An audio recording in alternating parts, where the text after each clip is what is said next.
കുറച്ച് കഴിയുമ്പോ ഇവിടെ മൊത്തത്തിൽ കടലാകുമല്ലോ. ആ വെള്ളം കയറി വരും, ഇവിടം വരെ വരും. ഈ ഇത് കണക്കല്ലേ, അവിടം വരെ വെള്ളം കയറി വരും. നൈറ്റൊക്കെ വന്നു കഴിഞ്ഞാൽ ചിലപ്പോൾ അത്ര വെള്ളം ഉണ്ടാവും.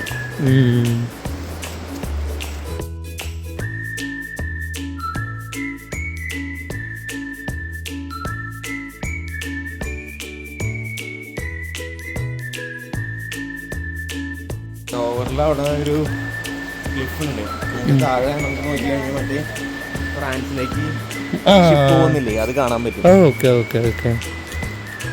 ഇത് റാംസ് ഗേറ്റ് എന്നൊക്കെ പറഞ്ഞാൽ ഫ്രാൻസിൻ്റെയും ഏതൊരു രാജ്യത്തിൻ്റെയും കൂടി അതിർത്തി എന്തോ എങ്കിലും ആണോ? അല്ല, ഫ്രാൻസിൻ്റെ മാത്രമേ ഉള്ളൂ. അപ്പുറത്ത് ഫ്രാൻസാണ്.